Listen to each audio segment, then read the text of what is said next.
জামাত ইসলামী আসন্ন নির্বাচনে নিজের শক্তিমত্তা প্রদর্শন ও সরকার গঠনের লক্ষ্যে নানামুখী কৌশলে এগোচ্ছে। দলটির প্রধান লক্ষ্য নারী ও তরুণ ভোটারদের আকৃষ্ট করা। একই সঙ্গে ইসলামী দলগুলোর মধ্যে ঐক্য গড়ে তোলার পাশাপাশি সমমনা অন্য দলকেও কাছে টানার চেষ্টা করছে জামাত। এর মধ্যে ইসলামী আন্দোলন বাংলাদেশ এবং খেলাফত মজলিসের দুই গ্রুপের সঙ্গে জামাত ঐক্য সুদৃঢ় করেছে। তবে জাতীয় নাগরিক পার্টি এনসিপি, এবি পার্টি, গণ অধিকার পরিষদ জামাতের দাবির সঙ্গে একমত হলেও এখন আন্দোলনের সরাসরি অংশ নেয়নি। তবু দলগুলোর সঙ্গে জামাতের ভালো বোঝাপড়া রয়েছে বলে নানা সূত্র থেকে নিশ্চিত হওয়া গেছে। 5 আগস্টের পর থেকে বিএনপিকে ছাড় না দিয়ে প্রশাসন ও শিক্ষা প্রতিষ্ঠানে বিএনপিকে একত্রিত আধিপত্য বিস্তারে বাধা দিয়েছে জামাত। জাতীয় ঐক্যমত্য কমিশনেও জামাত শক্ত বিরোধী অবস্থান নিয়েছে। একই সঙ্গে নির্বাচনীতে আনুপাতিক প্রতিনিধিত্ব পদ্ধতির বাইরে না যাওয়ার বিষয়ে কঠোর অবস্থান জামাতের।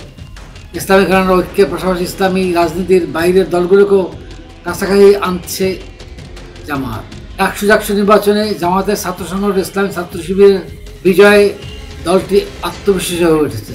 5 আগস্টের পর শিবির মাঠে কাজ করে আসছিল। দলটির নেতারা মনে করছেন ছাত্র শিবিরের বিজয় তাদের সাংগঠনিক শক্তির প্রতিফলন। 5 আগস্টের গণ অভ্যুত্থানের পর আওয়ামী লীগ রাজনীতিতে অনেকটাই অপ্রাসঙ্গিক হয়ে পড়েছে। এখন বিএনপি ও জামাত প্রধান দুই শক্তি হিসেবে মাঠে রয়েছে। তবে উভয় দলই কেউ ছাড় দিতে নারাজ। জামাতের আমির ডক্টর শফিকুর রহমান এক সভায় বলেন, ডাকসু নির্বাচনে তরুণরা শিবিরকে বেছে নিয়েছে, এর প্রভাব জাতীয় নির্বাচনেও পড়বে। তিনি পুরুষের পাশাপাশি নারীদেরও বিজয়ের জন্য সর্বোচ্চ চেষ্টা ও আর্থিক সহায়তায় এগিয়ে আসার আহ্বান জানান। রাজনৈতিক বিশ্লেষকরা মনে করছেন জাতীয় পর্যায়ে বিএনপির তুলনায় জামাতের ভোট কম হলেও ডাকসুতে ছাত্রদলের ব্যর্থতা ও শিবিরের সাফল্য ভোটের অঙ্কে নতুন সমীকরণ তৈরি করেছে। ডাকসুতে ভিপি বাদে বাকি 24টির মধ্যে 20টিতে জয় পেয়েছে শিবির। এর আগে ডাকসুতে ভিপি, জিএস সহ 23টি পদে জয় পায় শিবির সমর্থিত ঐক্যবদ্ধ শিক্ষার্থী জোট। ফলে দুই ক্যাম্পাসেই শক্ত অবস্থান তৈরি করেছে তারা। সামনে আছে ডাকসু এবং চাকসু নির্বাচন। এখানেও জামাতের ছাত্র সংগঠন ছাত্র শিবিরের ভালো ফলাফল করার সম্ভাবনার কথা শোনা যাচ্ছে। এটা যদি হয় তাহলে জামাতের পালে আরও হাওয়া লাগবে। জামাত আরও আত্মবিশ্বাসী হয়ে উঠবে আগামী নির্বাচনে বিজয়ের জন্য। এদিকে জাতীয় নির্বাচনের সামনে রেখে দলটি দ্রুত নিজেদের গুছিয়ে নিতে চেষ্টা করছে। বিগত সরকারের সময় কার্যত সুযোগ না পেলেও বর্তমান রাজধানীর মাঠে শক্ত অবস্থান নিয়েছে জামাত। অন্যান্য দলের আগে প্রার্থী চূড়ান্ত করেছে তারা। নির্বাচনী প্রচারণা, জনসেবা ও অন্যান্য কাজে এগিয়ে আছে জামাত। প্রতিটি পদক্ষেপ ছক কষে অগ্রসর হচ্ছে জামাত।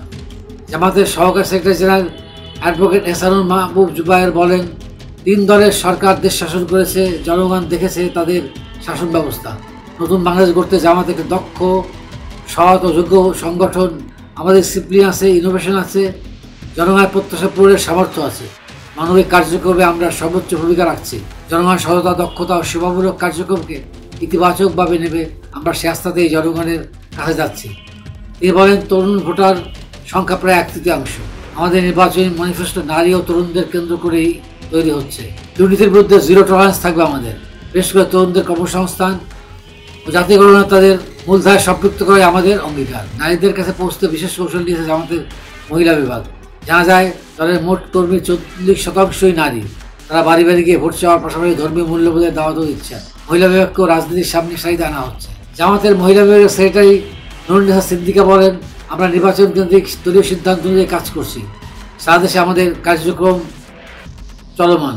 ভোট চাওয়া চেয়ে নারীদের ইসলামের পথে টানাকেই বেশি গুরুত্ব দিচ্ছি। জামাত তারা মনে করছেন যদি রাজনৈতিক চাপ ধরে রাখা যায় এবং ইতিবাচক ধারা অব্যাহত থাকে তবে সরকার গঠনের সম্ভাবনাও তাদের সামনে উন্মুক্ত হবে। তবে তারা এটি সহজ কোনো কাজ হিসেবে মনে করছেন না। ধন্যবাদ।